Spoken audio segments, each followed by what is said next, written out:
A good house versus a bad house. How do you tell? What's the litmus test? You remember high school chemistry? You put that little pink paper in and it was either an acid or a base. I think there's one thing that you can tell when you go to a build, whether it's being built well or frankly, not very well. It's not a good house. This is a little controversial. These are my opinions, but I'm curious if you agree with me. Today's build show, the litmus test for a well-built house. Let's get going.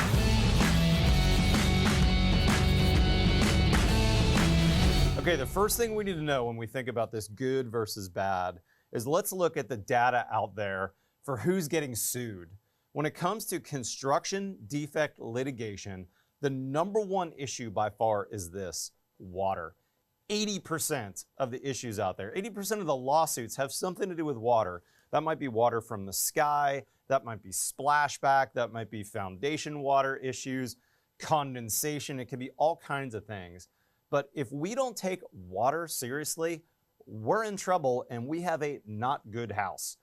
So let's look at a couple photos. This is a house that I built literally 30 years ago when I was first starting out in the construction world.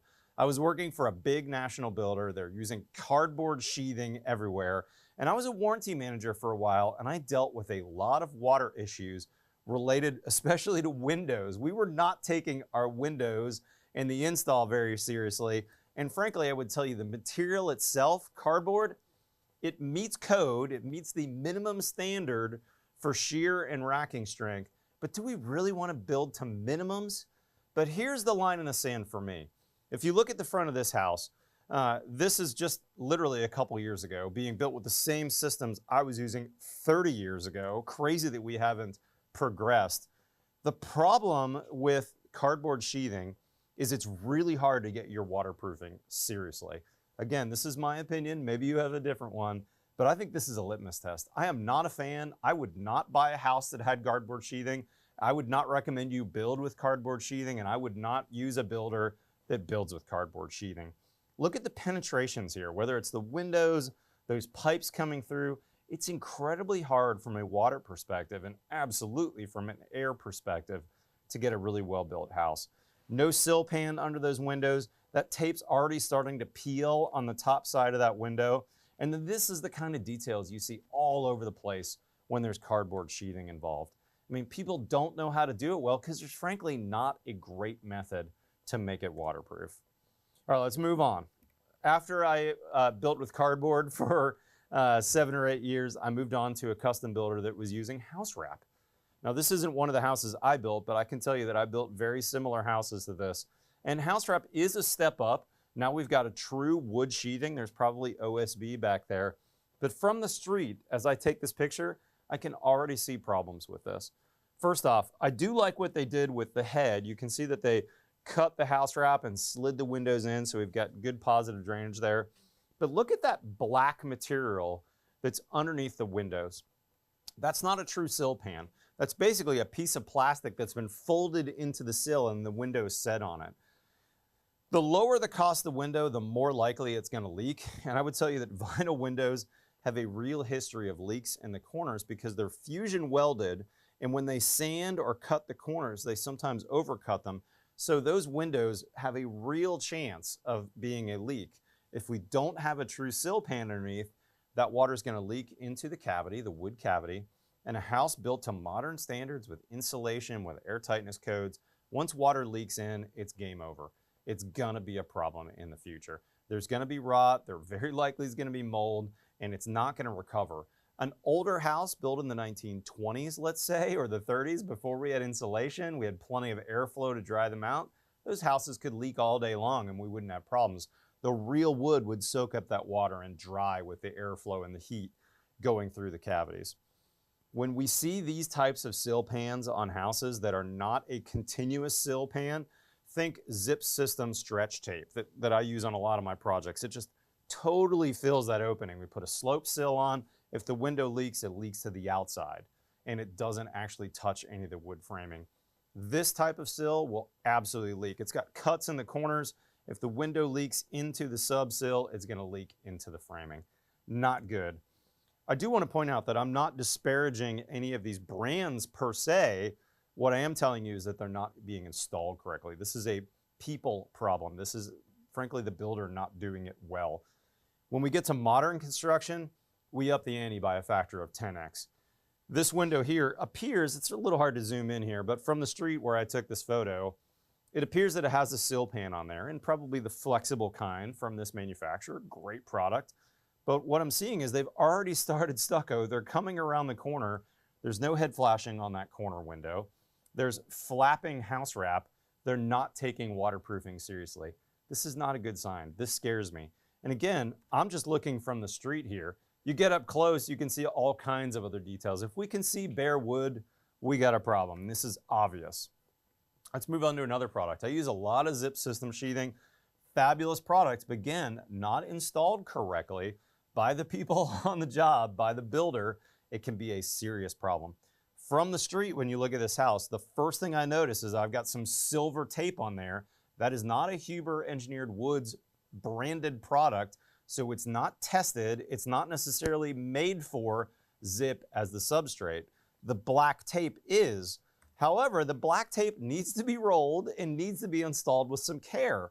You can see from 30 feet away that this tape was not installed with care, was not rolled, and is already having a huge fish mouth right here. It's really easy to tell from the street that this builder is not paying attention, and this is not necessarily going to be a well-built house. This is my litmus test. Back to the sill pans. This door and the window to the left, you can see they've got tape on the 3 sides. There's nothing at the sill. We've got to install sill pans. This is absolutely a litmus test. I go to any house under construction where the facade's not on and I don't see a sill pan, boom, there's your litmus test. That builder is not taking waterproofing seriously. I'm not a fan. They've got to change their ways. We've got to put sill pans in our houses. Here's another one that's driven me crazy for years and years. I think, frankly, manufacturers need to stop selling this. This is a recessed tankless water heater. And obviously the flashing details are not great. We've got stone going up and you can see there's light between the white box recessing into the wall and the zip system sheathing. None of that got sealed. If we're to use that with house wrap, same exact thing on this photo. They did not take that seriously. But look at this photo. There's pipes coming into the bottom of this. Think about that from a water perspective. I made a video a couple years ago. I want to show you a short clip. I titled this video 10 Dumb and Common Building Practices. I'll put a link below, but here's a quick section on these tankless recessed water heaters, especially when it comes to water. Let's watch just a 2-minute clip of this. There's so much here that drives me crazy. Look at this. Look, before I even get into the tankless, I've already said this, but when you use products that are not intended for zip system sheathing, they're not going to work. Look at this one. Zip sheathing, which is a great sheathing, but they've used another type of tape.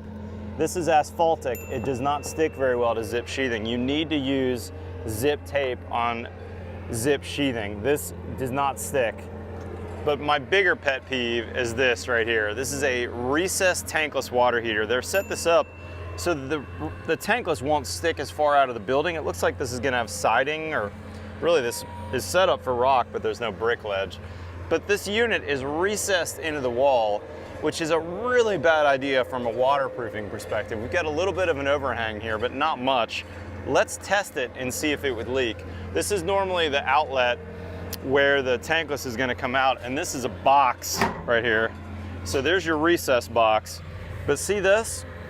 These are all the connections in the bottom for the tankless, and those are right into the wall, and those are almost, they are, in my opinion, impossible to seal.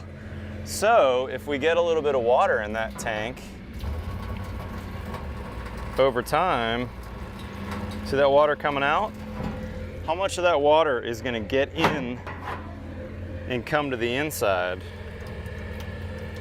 Let's say if water came in here. Now the bottom is sloped, I do appreciate that. But if we had a good rain, which we do get pretty often, how much water, if it gets in the back here, is gonna flow into the house? Let's go inside and have a look. Yep, just as I suspected, look at this. Now when this gets sheetrocked, the sheetrock is gonna hold all this water in this cavity. The back of the sheetrock is gonna mold. Even though this is pressure treated, in time this will rot and you'll have a really nasty spot in your garage. There's a litmus test for me. Frankly, if you have one of those at your current house, I'd rip it out and remodel it and make it just a regular old tankless, or even better, move it inside if it's at all possible. It is possible. You need to do it. This is going to cause problems on any house that has it, I would call it, unless it's underneath a giant porch maybe, where there's no possibility of water from above and there's no sprinklers that can hit it. Okay, lastly, not to beat up on everybody, but not include the old school guys, this, again, from the street, you can tell. I took these photos without trespassing. Zooming in, this is standard 30-pound felt, which is a great product. I've made some videos on how to do it right. I'll link to one in the description below. But look, we've got to take that waterproofing seriously. Look how this peel and stick product is sticking and then peeling the next day. And we didn't even lap it correctly. I've got raw wood showing. Guys, we've got to take water seriously. This is really, really important. This is the litmus test for me. Are they really doing the details well? Are there sill pans underneath the windows and doors? Are they directing water to the outside? Are they getting the details on the penetrations correct? Guys, we've got to take waterproofing seriously. If we don't, as a builder, you're going to end up in litigation. It's not a matter of when, it's going to happen. I really want you guys to take this seriously. And we've made videos. I've been on YouTube now for 17 years, if you can believe it. We've made a ton of videos on how to use just about every product, from house wrap to fluid applied to old school tar paper, and do it correctly. The key is the education. Our motto here is know better, build better, and you've got to start with know better before you can build better. Well, that being said, guys, go check out our videos on thebuildshow.com. We've got 14 contributors publishing like 16 videos every single week on high performance, on waterproofing, on building a really good house. It's all totally free for you to watch. Guys, I really appreciate your support, though. Hit that subscribe button below. We've got new content here every Tuesday and every Friday. Follow me on Facebook or Instagram. Otherwise, I'll see you next time on The Build Show.